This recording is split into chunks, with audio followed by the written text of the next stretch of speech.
ngasi se hafet mapan to koi thoge tawbane. So I'm going to start this vlog with koi chatpa. I je hangam nungam khara heugadamne akhoi yumda hingonda pochai ka ba khara haubodo. Hangam gumba kai ka haubodo adu shu pi ge tawbane ba ko. Fazaba. Kim matumsidi? matumsidi tadri da that yok sangre. I'm nushi masak se pick up. Thank hangam kobi gift. Gift se di aina kobi ga hangam ga pire mane rose ne pire se.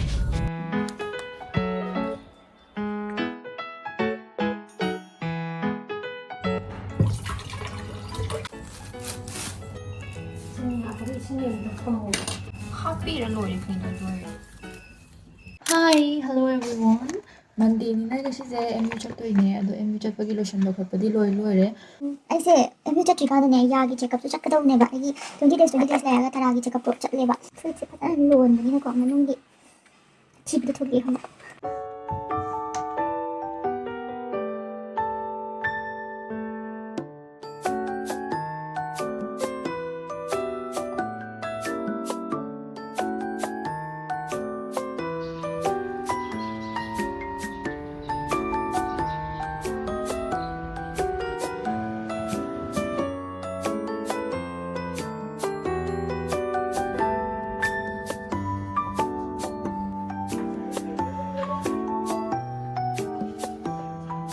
Mga truk ta dore ado ayang sai chat lubado ado hauji gi kan da ne sai da khagi samjabi na tab rubber do adu su yawe ha basida kan ga rubber pharam phare adu go sigi ka haira plastic hauji gi yot oi tre ba ko ai si plastic oi ba plastic tu sin dore e adu ga aya de khara changjan na re hai chahi mukti changwa hai khara di kui ni chahi mukti changwa hai ado hauji ai ha le class ho dore ba ko tawra ba hauji na kang ga no kha ta thoksi. Good morning sas akhoi ngashi hangam na te koi kobi ga ne asigi hangam ga se loi lok tho daun An thalagi ko. yan that lo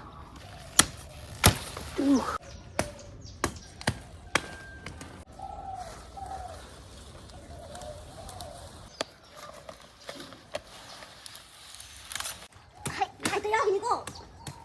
Ari ko ri ya no khong hai gi de da. ai dalle hangam ai si hangam ni sumai si lut tha hey koi ma hong do ra ko da ne bula ngai si khang ne phang phuk thong thong Na di yam theng ab ni be ma. lettuce lai re kobi tilhau do ai na thumok da phung gani hai do ang kira phadikom hangam yamadra ai na ngarang election bane ngon am disturb to pagi ko nang ai sa election bane nungsibna now it's breakfast time I iru kai kalon maglu thoga breakfast ki ready ore and this is my breakfast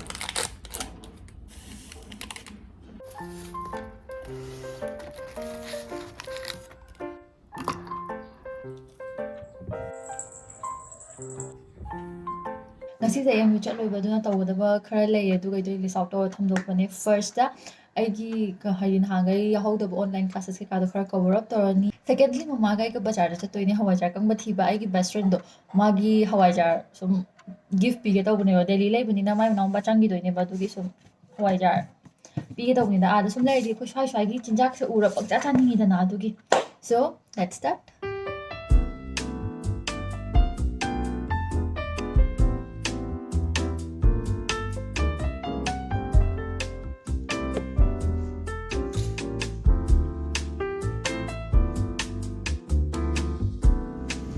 Li jam thu ke no yau dia ro. Hau kai hau kam na sin be wa. Phak pom ju yau ke ba. Lai tha bom yau lai tha de ba. Lu ba sa jer ko na un cha. ko ga thong ga ti mo ga mi ra ja chalo video thong ga le em video thong ga thong chini ko Wai sa en to de. Sin ju ne. Ngasi numit cha enjoy the lot ado ai table ka sa lotion bane lotion base ai lila tana lotion doi ni ai lila gumba drama gumba tap sam pam jai ba ko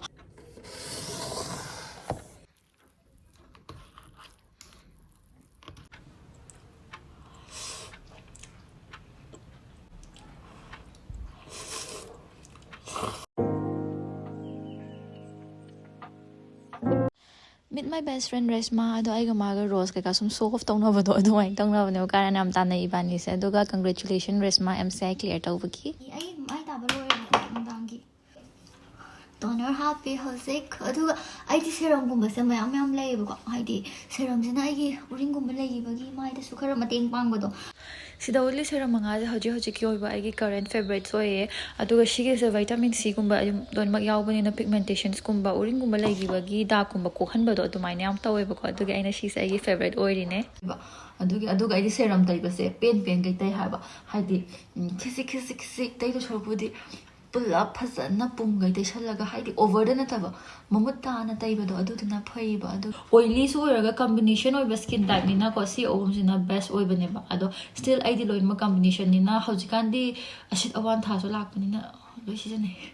ada ai noi pa ma ga di description da loin ma hapam ge mai link to check out to bio ado ngasi gi di kanai hello ngasi se ai something an ba chat toi ne ba ko ai sam se pura yadra sumai lai re ha ai sam ting dab ne ba du mai tar khoi gali de u ai na han hawai da lai ni na hai ba da ai ma na gi tha gi na ba adu hawai da su shi lai re adu ka dei ba magi pochai ke kakha ta pa ko ne ba ko yam na dang su kang chau ba ma adu gi si an ni se thel lo doi ne moi da si su ni hawai da se na han ne na bazar da ne lai ba chat la hawai san se ka yo li khang de ba hawai da kang ba do adu gi ai na khoi nong pa tak phoi nong pa noi le ji ni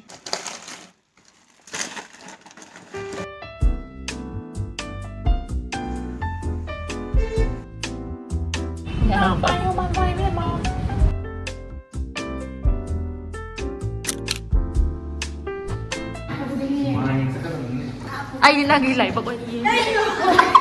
lại bậc mai tạo để coi vào đâu kìa bác không được giờ nó sai đâu vậy sai đâu không được giờ nó xí bao giờ nhá xí bao giờ rồi ghê tôi không đi nâng đến núi chảy tăng với mặn thế này không là vậy ngay của để bữa nào em yung ngan hale ba ko adugi class am khatang taw ba adugi mama ga ai se phi ke ka lo chat toi ne ado phi se phani ka phi shoot am le na adu ka kai no ai na singam bani ko phadi phajai phajaman be singam bani ba ko ni ne gi su la ni phi ma su gift ke taw bani adugi gift su yen ba chat toi ne hello sales zippy ru rage duga magi reaction ba yeng si Nicola kai lege kai no si lok tho se happy ningol chakau ba koi ra ba gi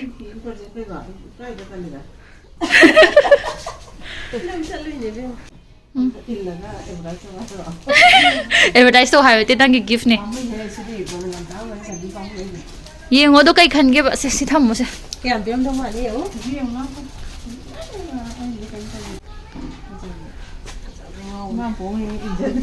akhoi mama ngau ra hali ni rani phi se suai le pon ma ke video na bani paring san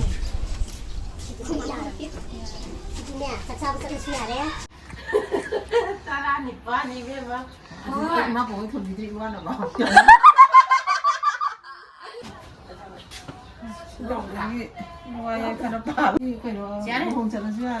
phajai yam na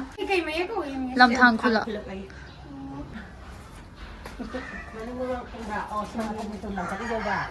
tắc tắc cọc đi dẻo ni na hoji il la sidi nangi ningol ja ko da pi dre ba adu hoji pi phajaba phi chị ấy sắm bán ra này